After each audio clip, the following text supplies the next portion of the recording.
you're watching The Hard Facts. We're coming live from the CNN News 18 and Federal Bank Primetime Studio. It's a very big day today.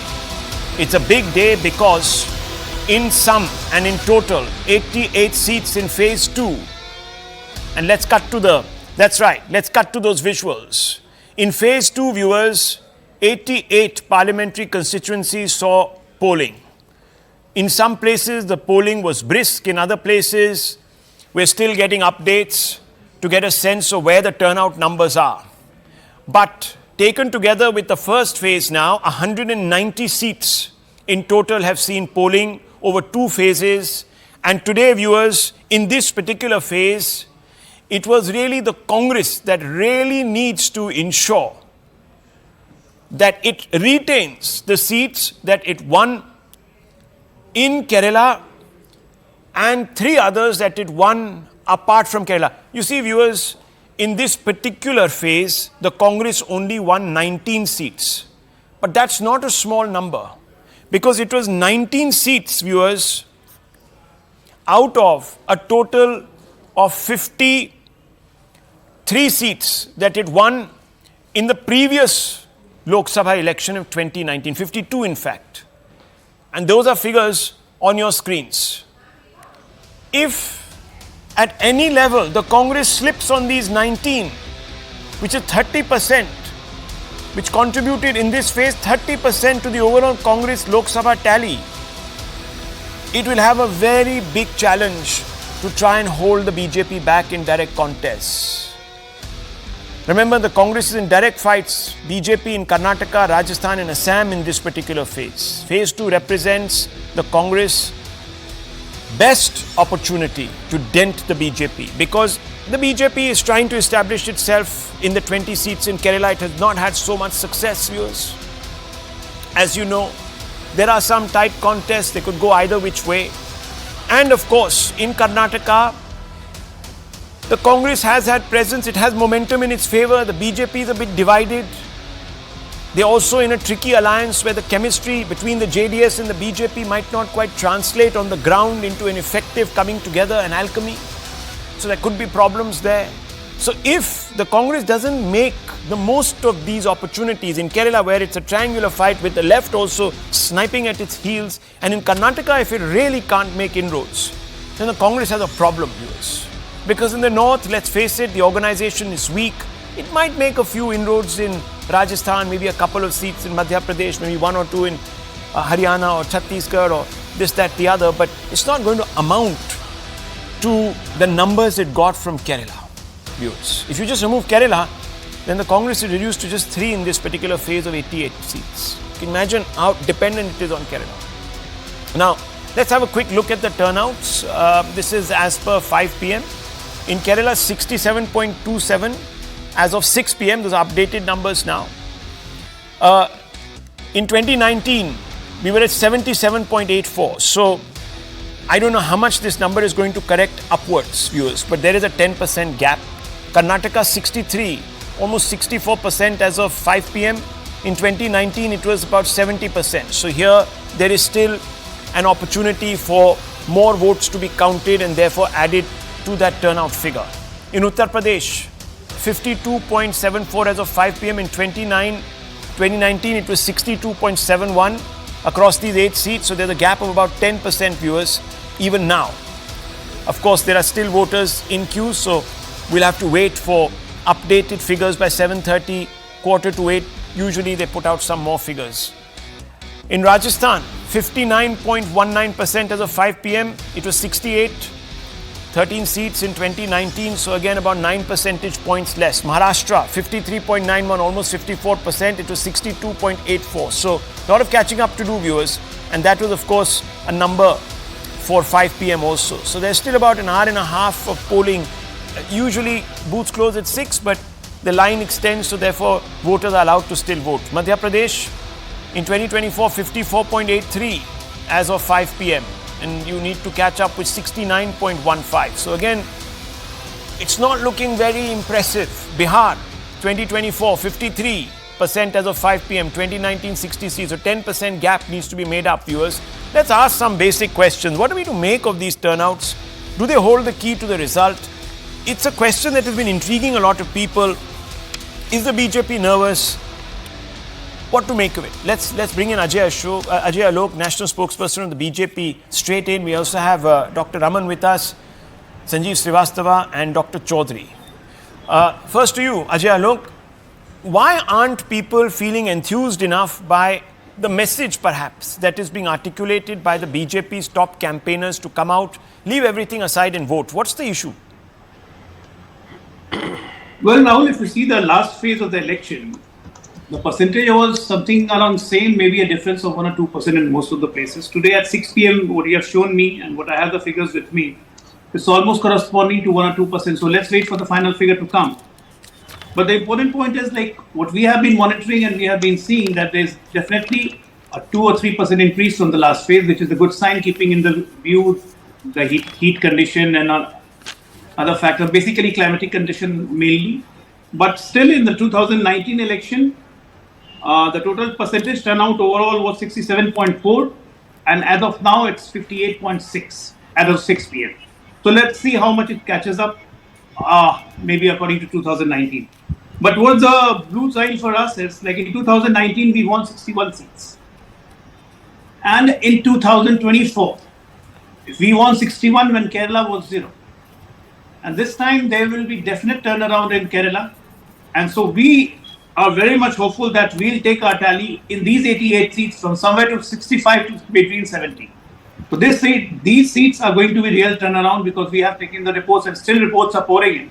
Okay. So let me open this up. Voters need to get turnout more and more. There's no doubt about it. Just for the record, viewers, in the last phase in Tamil Nadu, there was a drop of about 2.7%. In Uttar Pradesh, 5.5%. In Uttarakhand, 4.7%. In Maharashtra, it was minimal, 0.4%. And looking like that it's going to be close to that 2019 number in Maharashtra again. Rajasthan, 6.3%, viewers, 6.3%, big drop. Bihar also 4.3%. West Bengal about 3%, 2.9% to be specific. Sanjeev Srivastava, what do you make of this, I would say, tepid response from the voters? So let's look at the silver lining, Rahul, like Ajay Alok was just saying, that I see a discernible, if it is not very dramatic or not a huge difference, but there is some uptick vis-a-vis the first phase of polling. So the concern which the BJP perhaps may have felt after the first phase, they changed their theme song from Modi guarantees to more Hindutva and more strident in his approach the PM became, and the workers were perhaps also directed that don't be complacent and go out and try and get more voters. So it has not fully worked, but it has not also been as disappointing as the first phase. So it's glass half full.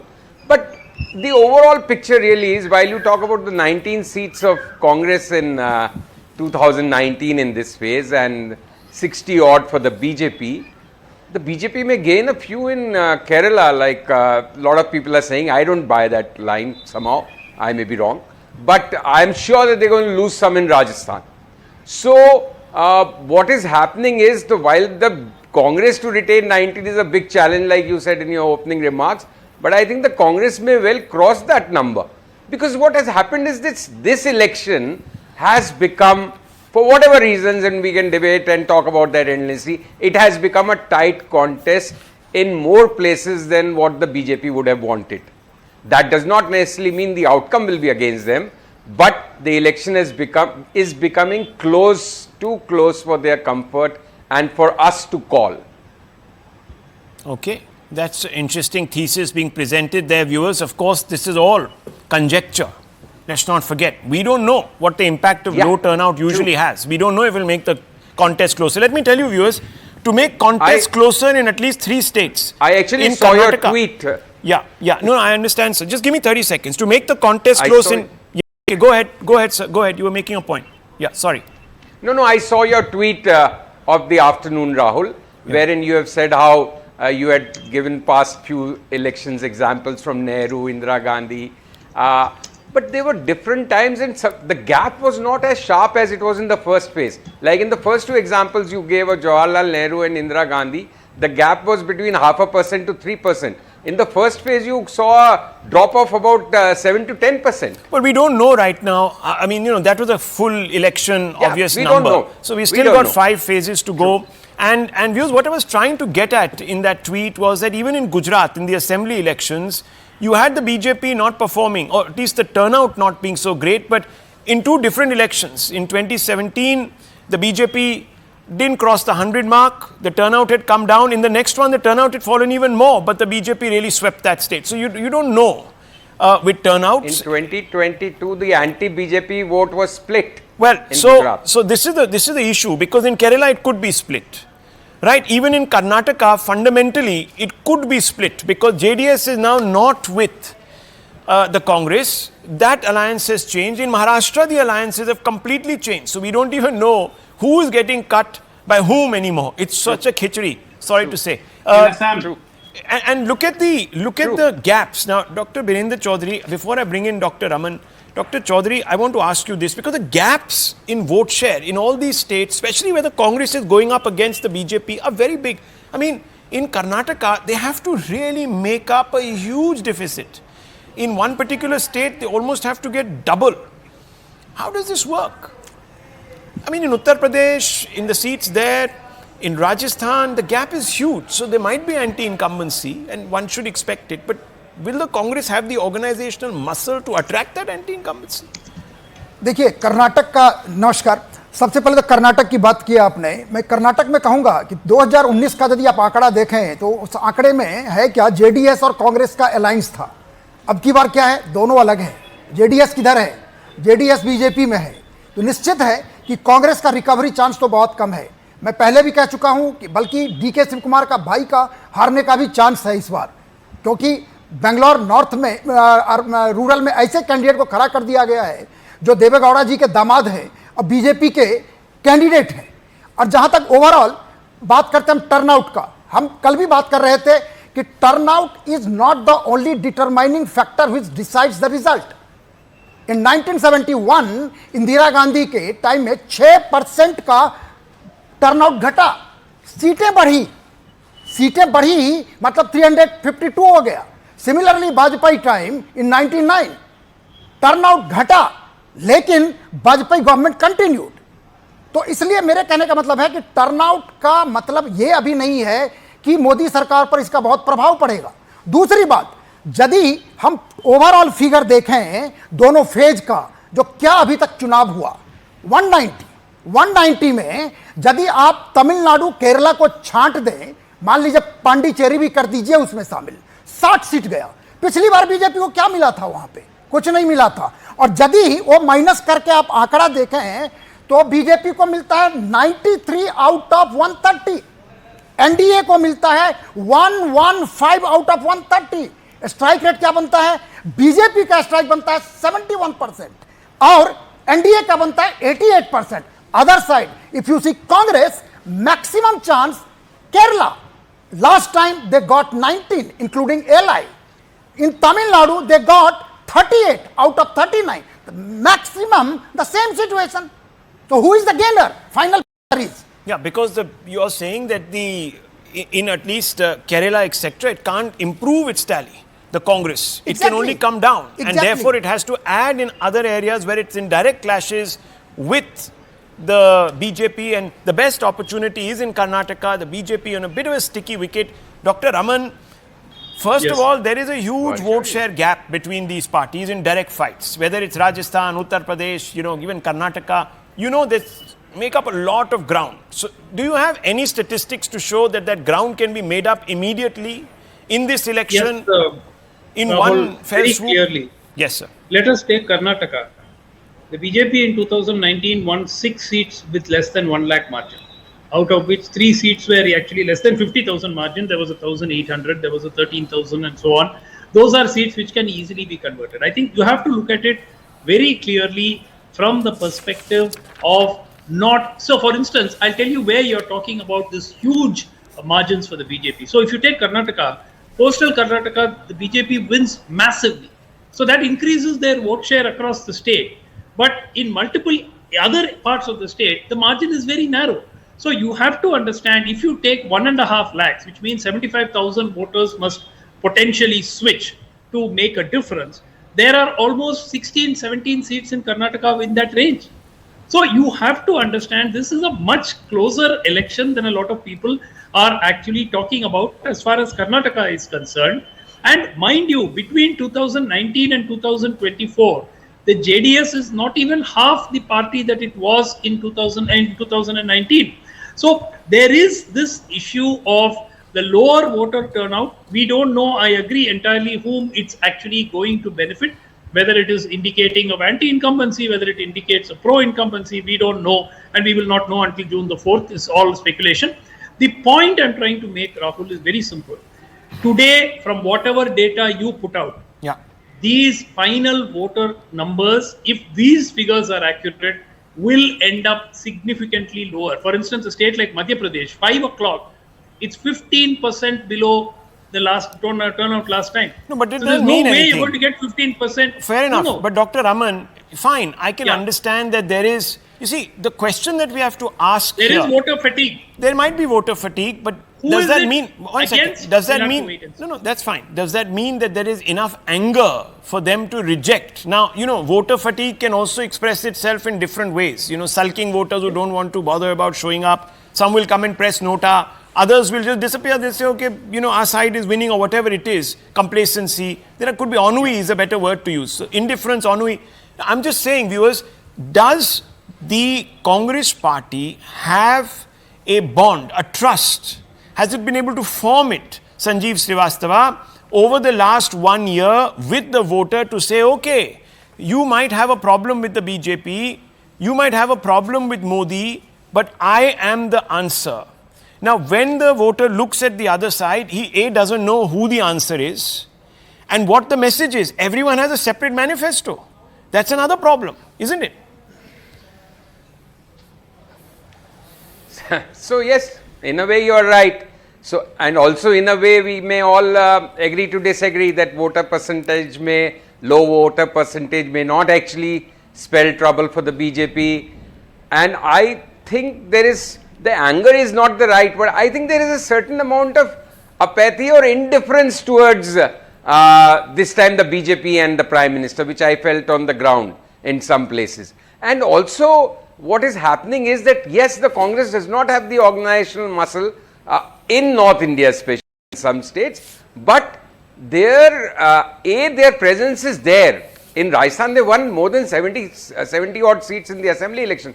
And also because of this election becoming a Modi versus local election, what is happening is that the local factors are coming into play, much to the discomfort of BJP. Ajay Alok, do you agree? It really Modi affects versus the local final outcome. factors. We'll only know on People June are 4th. only bothered about their drains and all of that. They don't bother really about the national picture. I'm not saying only. Okay, not only. And Also. It's not only, it's not Okay. either or. Okay. But Okay. what should have been I'm a saying dominant that theme, everybody just Prime Minister Modi and re-electing him, has become diluted and is Well, being we don't know if challenged that by is local an issues and unreasonable local assumption factors. to make, but anyhow, it is an assumption that has been made. Ajay Alok, quick response, please.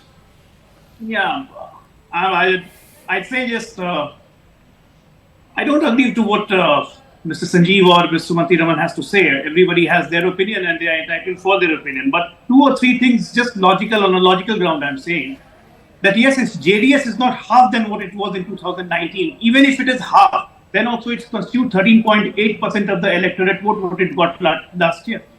Just join those 13.8% and 36.2%, that makes 50% of the votes. If that doesn't account for addition and that accounts for subtraction, I don't know what kind of a logic is that.